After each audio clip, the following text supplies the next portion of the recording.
ओ भाई, तो फाइनली कल की 2898 एडी के प्रीलूड के पहले 2 एपिसोड आ गए हैं और कहना पड़ेगा ये कमाल के थे, सच में काफ़ी कमाल के और इंटरेस्टिंग भी।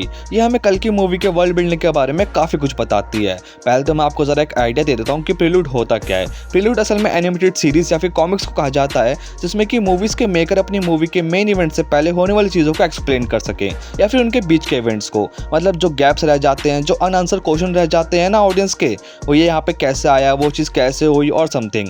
और ऐसा अक्सर हमें सुपर हीरोज़ की मूवी में देखने को मिलता है, जिसका कि सबसे बेस्ट एग्जांपल है मार्वल। वो लोग अपनी मूवीज से पहले या फिर सीरीज से पहले एक प्रीलूड निकालते ज़रूर हैं, और अब ये ट्रेंड इंडिया के अंदर नाग अश्विन जी लेकर आ चुके हैं, जो कि काफ़ी इंप्रेसिव बात है। और ये चीज़ कल की मूवी के बेसिक ऑडियंस को क्लियर करती है, ताकि उन्हें मूवी के टाइम पर कोई कन्फ्यूजन ना रहे कि अब ये क्या चल रहा है या फिर ये चीज़ यहाँ पे कैसे आ गई, ऐसा कुछ। इस प्रीलूड के अंदर 2 एपिसोड एक साथ रिलीज करे गए थे, जो कि आपको कल की मूवी की वर्ल्ड बिल्डिंग के बारे में काफ़ी अच्छा खासा आइडिया दे देती है। ये प्रीलूड 14 मिनट के थे और सच में इसे देखकर ऐसा मन हो रहा था कि काश ये खत्म ही ना हो। इस प्रीलूड की कहानी काशी में सेट है और भैरवा भी आपको वहीं देखने को मिलता है। इनकी ऑब्जर्वेशन और डिटेलिंग काफ़ी कमाल की है। इन्होंने काशी को पूरा वैसा ही दिखाया है जैसा कि वो एक्चुअल में है। वो गली गली में मंदिर और वो घर, आपको ऐसा लगता है कि आप काशी में ही हो। और ऊपर से एक असली डिस्टोपियन वर्ल्ड कैसा दिखता है वो उन्होंने प्रॉपर वे में दिखाया है। आपको इधर अभी भी मंदिर ज़रूर दिख रहे होंगे, पर यहाँ मैंने किसी को भी भगवान की पूजा करते हुए नहीं देखा। ये पक्का कलयुग की एंडिंग के स्टार्टिंग के दिन होंगे, क्योंकि यहाँ अब भी थोड़ी बहुत पुरानी चीज़ें हैं, पर काफ़ी कुछ बदलाव के साथ। लोगों का पहनावा, खाना पीना, रहना, यहाँ तक कि यहाँ के रिक्शे तक बदल चुके हैं। ये दुनिया वो बन चुकी है जिसकी बस हमने कहानियाँ सुनी थी। बात करते हैं भैरवा और बुज्जी के बारे में, तो मैं एक ही चीज़ बोलूँगा कि मुझे तो काफ़ी पसंद आया जैसा उसे प्रेजेंट करा गया है हमारे सामने। बुज्जी भले एक AI रोबोट हो, पर उसका एक प्रॉपर कैरेक्टर है, उसके इमोशंस, उसके गोल्स, उसके डिज़ायर्स, जिसके लिए वो भैरवा को बड़ी ईजिली धोखा दे सकती है। वो उसे कभी भी डस सकती है। किसी ने सही कहा है, औरत अपने मतलब के लिए आपको किसी भी हद तक इस्तेमाल कर सकती है, और वही चीज़ भैरवा के साथ भी बुज्जी करने वाली है। जब उसे ये चीज़ रियलाइज़ होती है कि भैरवा के बिना तो वो कॉम्प्लेक्स के अंदर नहीं जा सकती।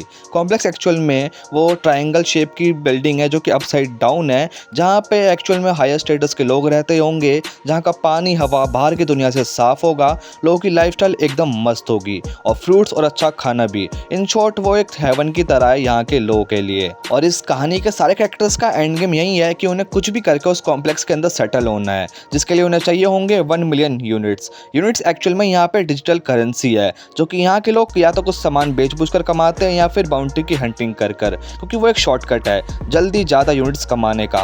और अपना भैरवा भी यही करता है, बाउंटी की हंटिंग करना, पर अभी तक वो कभी सफल नहीं हो पाया, क्योंकि यहाँ बाकियों के पास अपनी बाइक्स और दूसरे व्हीकल्स हैं जिससे वो बाउंटी को जल्दी पकड़ लें, पर अपने भैरवा के पास नहीं है। पर उसका भी एक गोल रहता है कि उसे एक बाइक खरीदनी है जिसकी कीमत है 50,000 यूनिट्स। और कहानी की स्टार्टिंग में हमें यह भी पता लगता है कि बुज्जी का एक्चुअल नेम BUJZ1 है, और आपको बुज्जी के बगल में द करंट वर्ल्ड मैप भी देखने को मिल रहा होगा। और भाई, this world is totally fucked up. यहाँ पे कुछ जगह ब्लर करी हुई है मैप में, शायद से इंडिया की तरफ से जियोपॉलिटिकल इशू होगा, आई डोंट नो।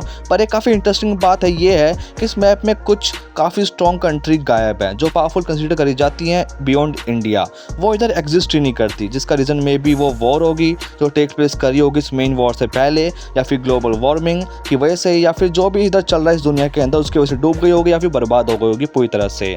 अब वो क्या है उसका मेन रीज़न, वो तो आपको मूवी के अंदर ही पता चलेगा मेरे ख्याल से। इस पूरे प्रीलूड की सबसे आकर्षण वाली चीज़ थी इसकी दुनिया, मतलब इन्होंने क्या डिटेलिंग करी हुई है। आपने अब तक हमेशा डिस्टोपियन वर्ल्ड हॉलीवुड की मूवीज़ में ही देखी होगी, और एक बार तो सोचा होगा कि अगर ये इंडिया के अंदर होती तो फिर कैसे दिखती। तो मेरे भाई बिल्कुल वैसी दिखती जैसे कि कल्कि के मेकर्स ने यहाँ दिखाई है। यहाँ अब भी स्ट्रीट फूड है, मूवीज़ के पोस्टर हैं, छोटी छोटी गलियाँ हैं, मंदिर है, हाँ, पर कोई भगवान नहीं। और आपको यहाँ मंदिरों के ऊपर रेड फ्लैग्स भी दिख जाएंगे, पर ये धार्मिक से जुड़े हैं या फिर किसी और चीज़ से वो कंफर्म नहीं है, क्योंकि इन्हीं फ्लैग्स को आप इस मूर्ति के आसपास भी देख सकते हो। और वो मूर्ति किसकी आई डोंट नो, पर जहाँ तक है वो इस कॉम्प्लेक्स की मालिक की होगी, या फिर हायर अथॉरिटी के मैन की होगी, या फिर कल्कि की होगी। आपको क्या लगता है? तो बस यार आज के लिए इतना ही, और अगर आपको कुछ और डिटेल अगर नज़र आई हो तो कमेंट में ज़रूर बताना, मैं अपनी नेक्स्ट वीडियो के अंदर उसका जिक्र ज़रूर करूँगा। और आप बताओ आपको ये प्रीलूड कैसा लगा। तो मिलते हैं अगली वीडियो में, तब तक के लिए मैं चला, बाय।